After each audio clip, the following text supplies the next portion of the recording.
It's just kind of who I am. I want to pour into my team as much as possible, and I'm pretty in tune with my body. I can read a room pretty well, and so when I see we're lacking a little bit, you got to step up. But if we're good, you're just there to encourage and give people confidence. When the cameras started rolling, nobody anticipated that Sophie Cunningham would make revealing information that would leave fans, critics, as well as her teammates frozen with incredulity. Well known for her intense on-court maneuvers, Sophie took her audacity to a completely new degree, this time with words that reverberated far away. The arena. Was that a verbal blunder? A deliberate action, or a demand for reform? In basketball for women, a single item for.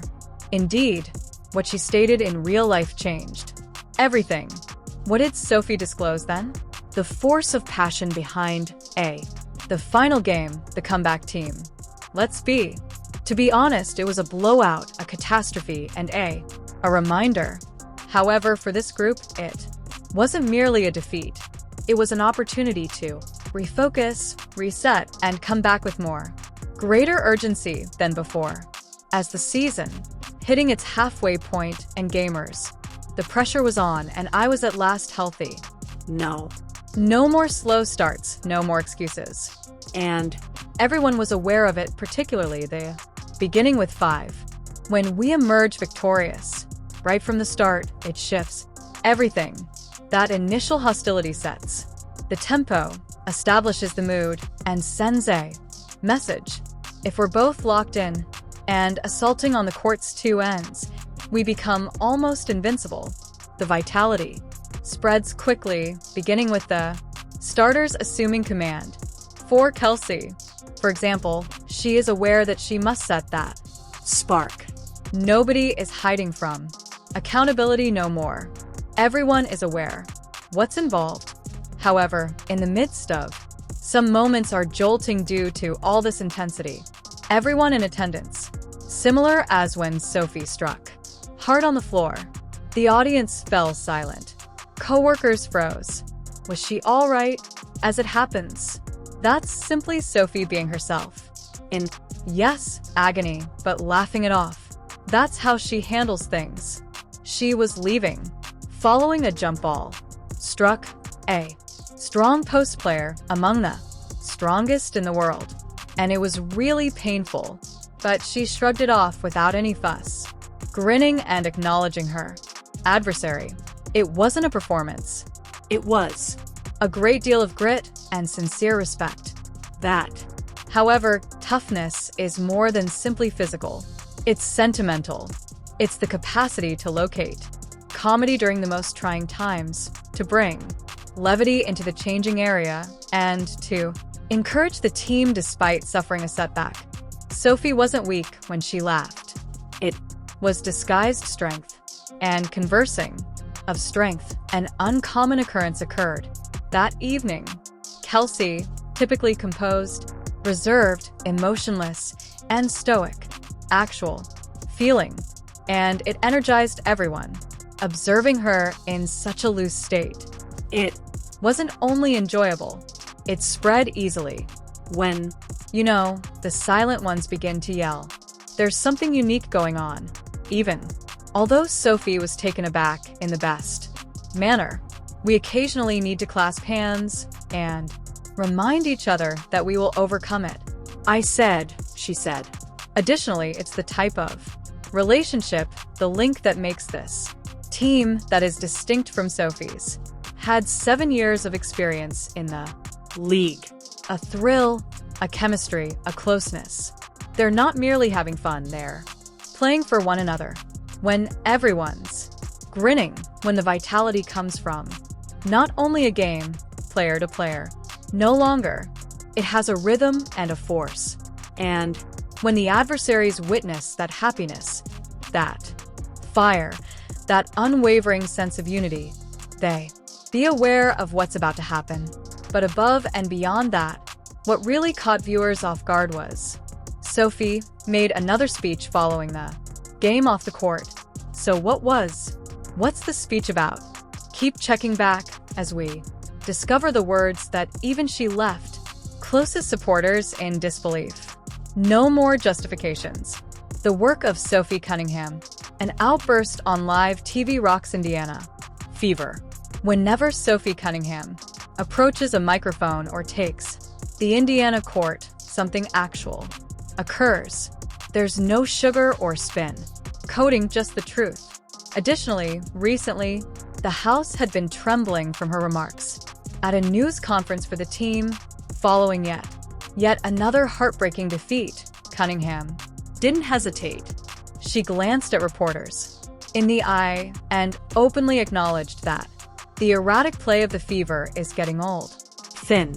She acknowledged that the group at time appears to be going well, but then it breaks down.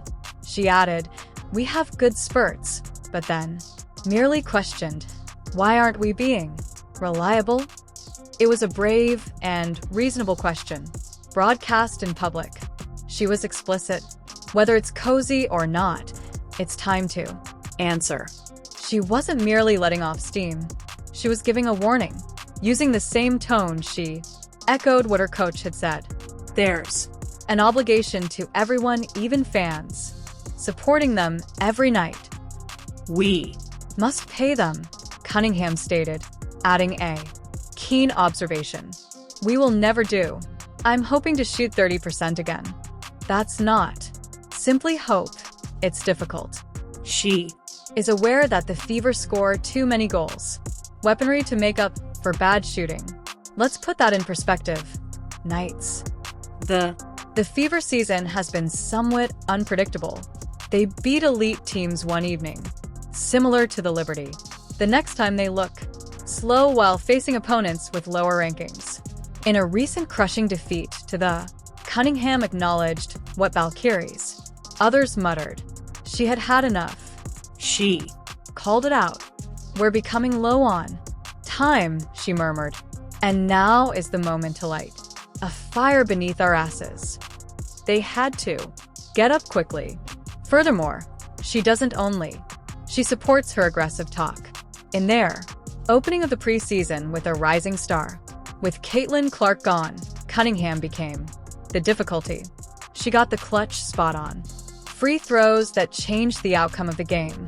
Over time. Additionally, Indiana scored 79-70 for victory.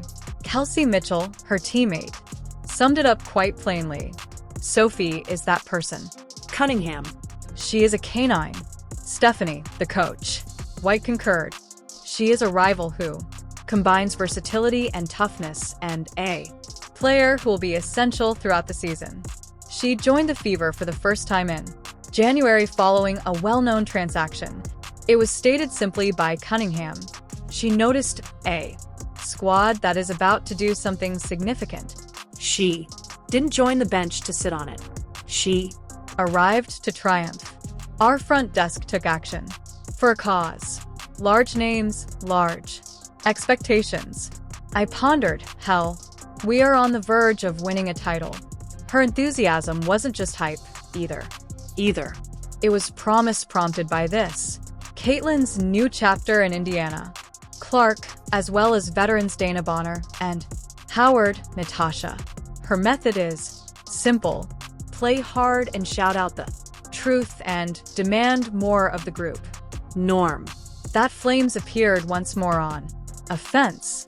On a recent evening in opposition to the Cunningham, the Atlanta Dream burst with. Her first performance was 16 points and 10 rebounds. Double-double of the campaign. She made a joke. Subsequently, it's about damn time, demonstrating that she works as hard as. She encourages her colleagues with phrases that they are fuel more than sound bites. Fuel for teammates and supporters. When gritting her teeth, she stated that the People's Fever has to improve. She wasn't pleading with those who crowded the arena. When she proposed, she was promising. They did a bad job shooting. She wasn't wishing. She was anticipating. In each comment, the intention is to ignite a spark where complacency exists and to compel urgency when justifications could be made. Are you curious as to why Sophie Cunningham's? Her voice is important because she talks The language of responsibility. She Doesn't conceal. She doesn't get any softer. She does not deflect. Additionally, she's turning into the spark plug for this season. Fans increase the volume. Colleagues are aware of the standard. And even rivals acknowledge how genuine she retains it. However, how did those who were watching From the stands and the bench respond to that moment that will never be forgotten? Let's have a more closely examine the responses from supporters and teammates. Responses from supporters and teammates. When Sophie, on live television, Cunningham brazenly stated, "No, greater offense to motion." It wasn't only irritation, it was a clear, loud, a reminder, in a single sentence. How many Indiana Fever cases did she catch? Coaches, players, and supporters had been weeks of silent contemplation.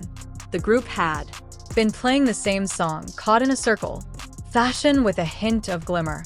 However, Sophie's the remark was neither courteous nor quiet. It was a Spark that caused a fire to start and spread. quick. Shortly after that interview, Caitlin Clark got in during the airing. She Reposted the video on X, which was previously Twitter, adding just a straightforward but powerful line. "I'm with you 100%. That brief post sent waves of shock. One has been Caitlin, among the most discussed rookies in the League. Her open support of Sophie wasn't merely offering assistance, it was taking a position. Many players stick around, quiet, particularly in tense situations, in the changing area.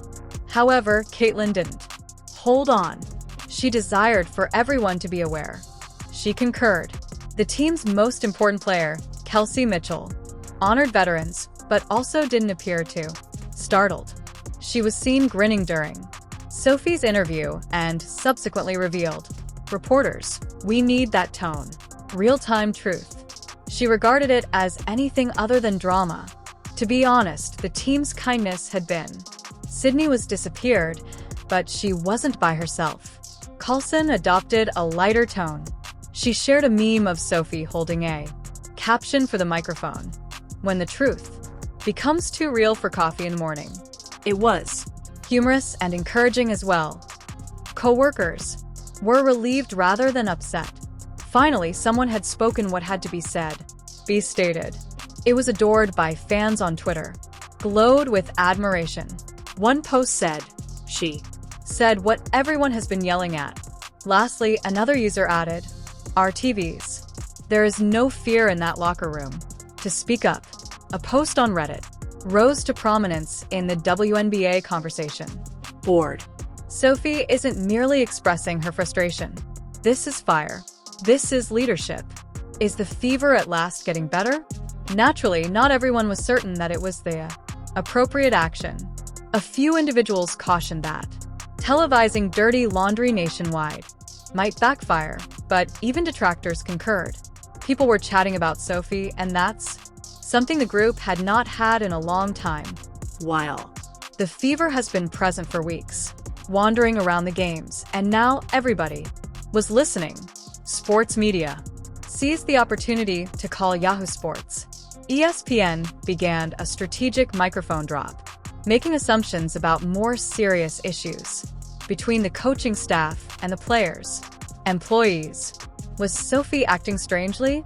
Or was this message is supported by the group's veterans?